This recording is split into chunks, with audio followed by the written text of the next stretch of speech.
You were never supposed to hear this. The Ottomans buried it beneath silks, beneath gold, beneath empire. But beneath it all, was blood. Not from war. From boys, the sound of silence in the palace was not peaceful. It was calculated. And you could hear it in your bones the moment they took your name. Your real name. The one your mother sang over your crib, the one your father shouted across the fields. It vanished the moment the eunuch whispered your new one into your ear, softly, like a spell, and said, "Forget who you were. You belong to the Sultan now." And that was the beginning. For the outside world, the Topkapi Palace was a marvel, stone walls, domes, courtyards full of roses and fountains. But for the boys brought in under the name of service, it was something far colder. It was a furnace. A place that turned children into silence. Turned bodies into tools. Turned souls into ghosts. Most people today know about the harems, the women, the silks, the veils. But they never speak of the Gilman. The boys. Taken. Trained. Broken. Reassembled into living ornaments, political leverage, or worse, entertainment. And yet the horror wasn't in the beatings. It wasn't in the castration ceremonies that left hundreds bleeding in marble rooms while eunuchs, themselves once victims, offered no mercy. It was in the slow theft of self. The precision of how they did it. The whispers at night that told you you were lucky. The ceremonial praise when you obeyed. The punishments not for failure, but for remembering who you used to be. They taught you languages, yes. Persian. Arabic. Turkish. But the only true language of the palace was power. Who held it? Who wanted it? And who they needed to hollow out to maintain it.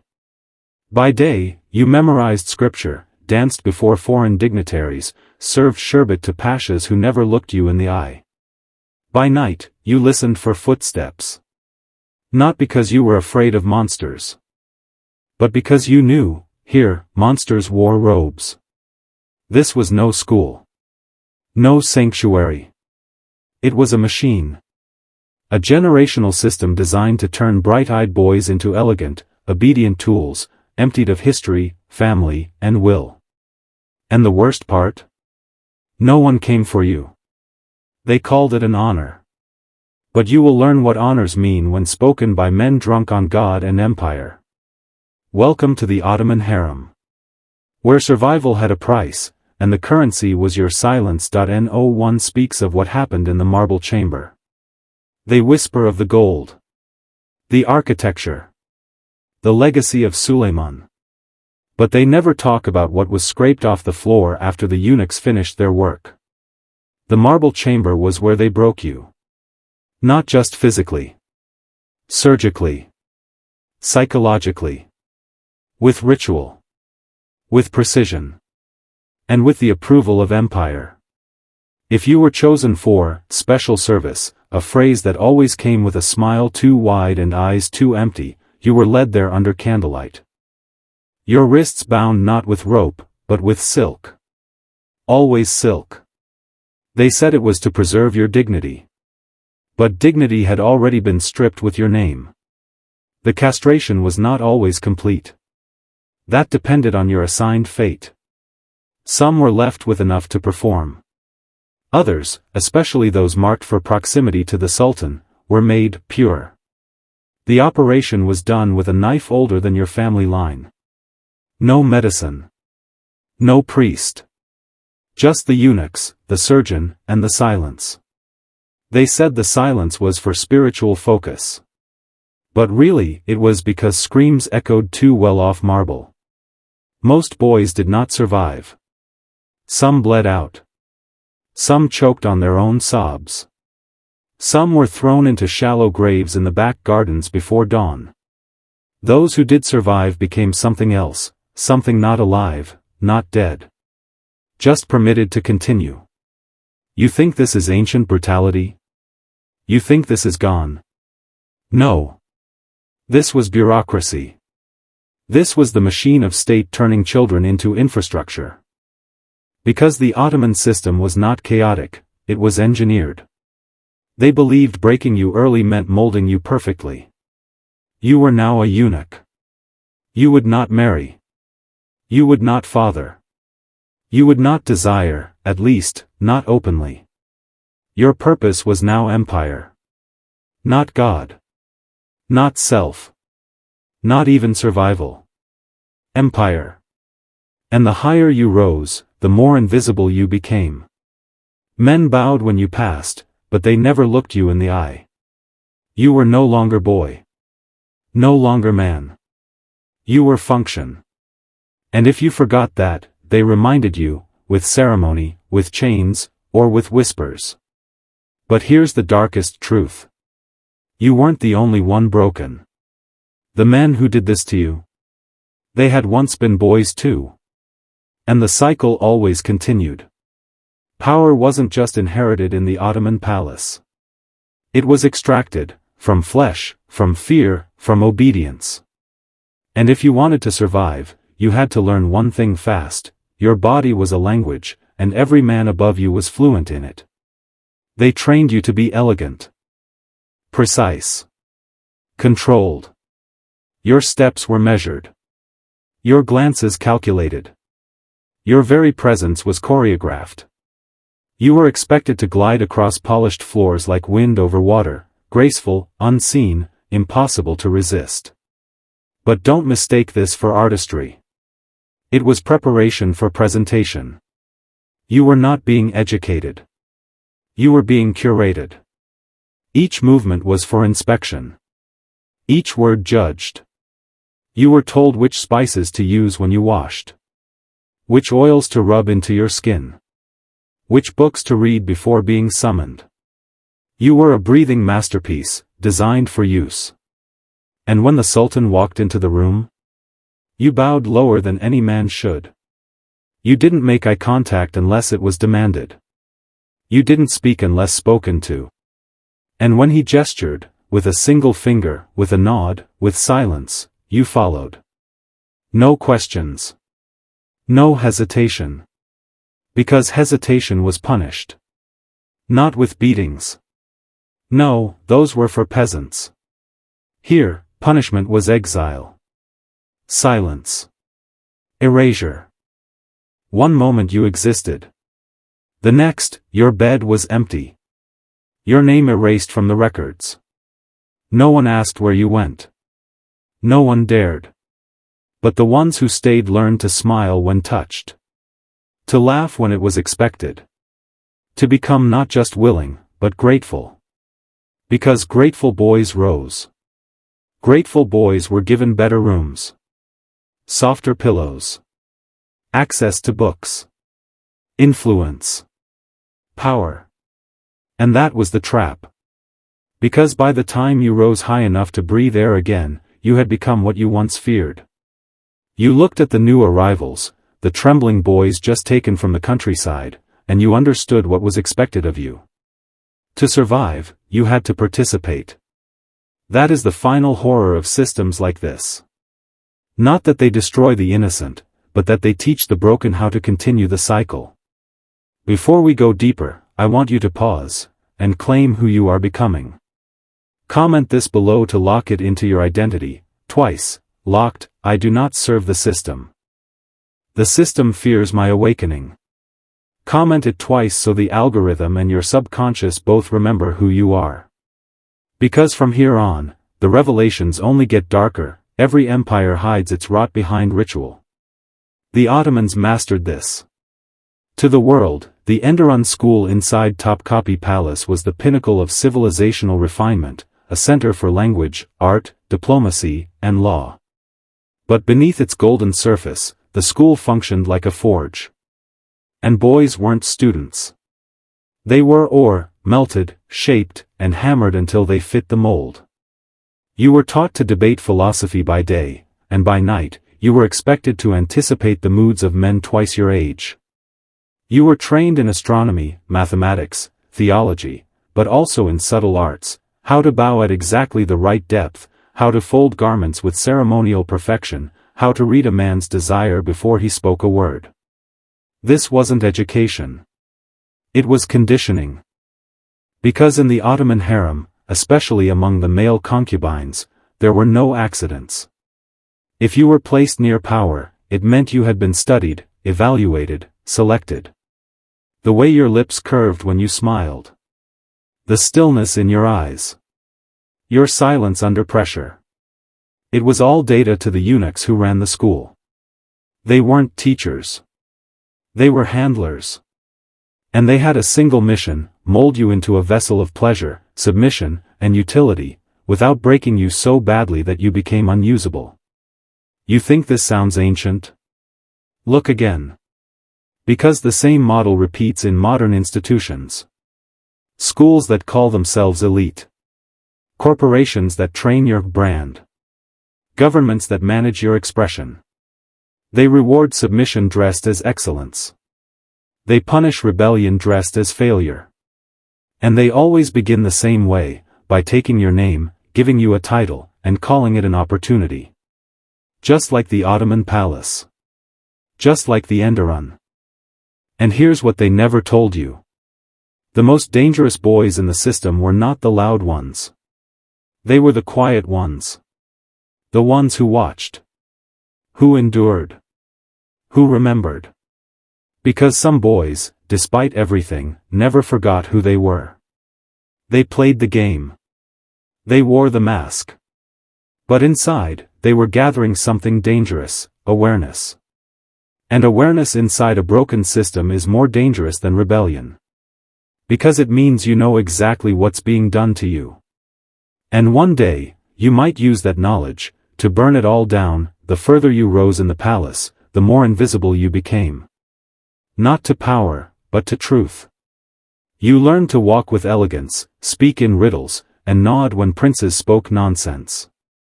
You were praised for your poise, rewarded for your silence. You learned to master everything, except yourself. That was by design. Because the Ottoman court didn't want free men. It wanted perfect mirrors. And the better you became at reflecting power, the more power was offered to you. But let me tell you something most men never understand until it's far too late: if the system gives you rewards, it's because it already owns your soul. Some boys became favorites. They were dressed in robes finer than the Sultan's own sons. They stood behind thrones. Poured wine for warlords. Received whispers from viziers. But none of it was love. None of it was real. It was proximity. And proximity to power is the oldest trap of all. They made you feel chosen. Special. Elevated. But inside, you knew. Deep down, beneath the silks and ceremonies, you were still a prisoner. Your silence had simply been gilded. And that's how most systems work. The threat of violence is only one form of control. The promise of status? That's the real leash. Because it makes you police yourself. No one had to threaten you anymore. You showed up on time. You memorized the Quran. You recited court etiquette by heart. You watched boys be beaten, or worse, and said nothing. Because somewhere along the way, the system convinced you, if I stay quiet, maybe I'll survive. But survival isn't life. It's stagnation. And the longer you played the part, the more the part became you. That's the cruelty of transformation by force. It doesn't feel like a sword. It feels like water dripping on stone, slow erosion. Bit by bit, you forget the taste of freedom. Bit by bit, you forget your own voice. Until one day, all that's left is a smile that isn't yours and a loyalty you didn't choose. And you look in the mirror, and see the very thing that once terrified you, a man who has become the weapon used against him. Now ask yourself, what parts of your own life have been shaped by silent reward? What obedience have you mistaken for strength? Because if you don't ask the question now, you'll wake up one day in a palace of your own making, just as lost, just as hollow, and just as owned. There was a hallway in the palace that boys weren't supposed to walk down alone. It wasn't marked by guards. It wasn't locked. But every concubine learned, through whispers, through scars, through silence, that stepping too close to that wing of the harem meant you were being watched. It was called the corridor of silence. And if you were summoned there, it meant one thing: the Sultan had taken an interest in you. Not your thoughts. Not your opinions. Not your potential as a leader or scholar. Your appearance. And in the Ottoman palace, interest from power was never a compliment. You were led through those polished corridors by a eunuch who had seen too much to speak. You walked past ancient calligraphy and golden lamps, beauty meant to distract from what was about to happen. Your body was washed, perfumed, robed. You were told what to say. How to smile. How to obey. You were presented like an offering. Because that's what you were. They called it privilege. But it was ritualized submission dressed in silk. And what no one will admit, even now, even in history books scrubbed clean by time, is that these ceremonies weren't accidents of culture. They were systems of control. Psychological experiments in real time. Designed to reshape the deepest instincts of a child: protect, resist, remember. The corridor of silence worked because it didn't break you with violence. It broke you with attention. You weren't assaulted. You were selected. And the worst part? Some boys started to want it. Because attention in the palace meant survival. Favor meant safety. And in a world where the only other option was erasure, even the most violated boys learned to perform desire. But performance is not consent. And what the Ottoman elite understood, long before modern psychology gave it language, was that if you can control what a person performs, you can eventually shape what they believe. This is how systems of power endure. Not with guns. With scripts. You were told, be grateful. So you smiled. You were told, this is honor. So you bowed. You were told, you are chosen. So you complied. And the longer you stayed in that performance, the more the act became you. Until rebellion felt foreign. Until obedience felt like truth. Until survival cost more than death ever could. Somewhere deep inside the palace, past the training halls, beyond the courtyards of jasmine and bone, was a smaller room. Windowless. Always cold. They called it the listening chamber. It wasn't used for punishments. Not officially. No, this room was for correction. If you were sent there, it meant someone had noticed something in you. A hesitation. A distant look. A question left unanswered. And the palace didn't tolerate questions. Inside the listening chamber, you were told to kneel. Not in prayer, but in submission. And then, silence. No lectures. No pain. Just a man seated behind a screen, asking a single, repeated question in a calm, detached voice: who do you serve? At first, you answered with the rehearsed line, the Sultan, may he live forever. Wrong tone. Again, who do you serve? The Empire. Too vague. Allah. Too convenient. So they asked again. And again. And again. Until you broke. Not physically. Psychologically. Until your voice cracked. Until your body trembled. Until you no longer remembered if you were answering or just surviving. This was the core of the Ottoman male concubine system, not brutality, but the refinement of psychological domination. They didn't just want your loyalty, they wanted your internal collapse. They wanted to hear it in your tone, that you no longer belonged to yourself. This is the architecture of all empires, then and now. Destroy the voice inside you. Replace it with a new one. One that whispers obedience. Gratitude. Performance. And most terrifying of all, peace. Because once a man feels peace in submission, he'll never seek freedom again. But here's where things shift. Because some boys didn't break.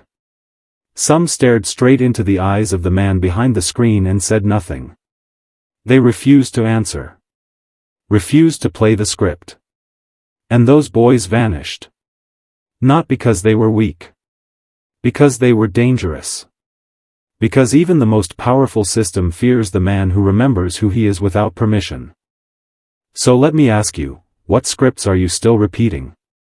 What voices in your head are not your own? And if you were taken into a listening chamber today, would you know how to answer? Or would you realize, too late, that the empire has already rewritten you? By now, you understand this wasn't just history.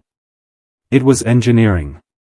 The Ottoman palace was not a relic of ancient cruelty, it was a blueprint for institutional control. A living experiment in how to build loyalty without love, obedience without chains, identity without self. And at the center of it all, were boys who forgot their names. That forgetting wasn't a side effect. It was, you were a subject. You didn't dream of escape anymore. You dreamed of approval. You didn't fear death. You feared disappointment. That is how deeply the system rewired you. They made your punishments internal. They made your execution psychological. They turned shame into currency. Intimacy into debt. Identity into performance. And when you graduated into full service, when you were finally allowed to walk through the gold-leafed archways of the inner harem, it wasn't freedom. It was confirmation that you had been successfully remade. From the outside, you were beautiful. Educated. Powerful. But inside? You were hollow. You laughed when prompted. You flattered like an artist. You betrayed like a diplomat. And when the Sultan needed comfort, strategy, or entertainment, you were the tool he reached for. Because you were no longer human. You were imperial property with a smile.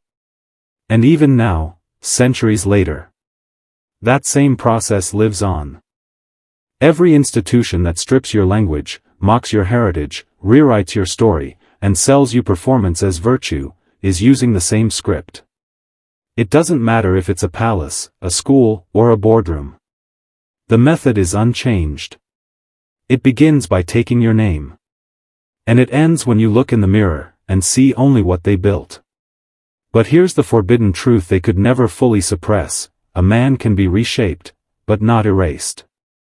If you still hear the echo of your real voice, if you still feel the weight of your stolen name, then there is still a path out. But it will not come through rebellion. It will come through remembrance. The greatest rebellion wasn't escape. It was memory. The boys who survived the harem didn't all flee. Most couldn't. The palace was too vast. The eyes too many. But some found another way to resist, quietly, invisibly, but with a power that terrified the Sultan more than swords ever could. They remembered who they were. They remembered the cold rivers of their childhood. The scent of bread from their mother's fire. The old songs whispered at night. They held it in silence, like a dagger hidden beneath silk. Because they understood, if you can remember what they erased, you're not broken. You're dangerous. And over time, some of these boys didn't just survive, they rose. They became advisors. Ministers. Generals. Even grand viziers. They learned the rules better than those who wrote them. They mastered the language of power, not to serve it, but to undermine it. From within. With every bow, they calculated. With every gesture of loyalty, they watched. And one day, when the empire was weakest, they didn't run. They didn't rebel with fire or swords. They simply whispered one forbidden word into the ears of other concubines, eunuchs, pages: remember. And that whisper moved faster than any army. Because memory spreads like wildfire, especially among the broken. The palace could control your name. Your schedule. Your body. But it could never fully kill your story. Because stories, once remembered, infect everything. They make obedience feel like betrayal. They make silence unbearable. They make the walls of even the most gilded cage visible. And once a man sees the cage, he cannot unsee it. This is why empires rely not just on violence, but on forgetting. They need you to forget your father's voice, your grandmother's language, your instinct to question, your right to be whole. So let this be your moment of resistance. If you've ever felt hollow, detached, robotic, like your life is a role you didn't audition for, stop.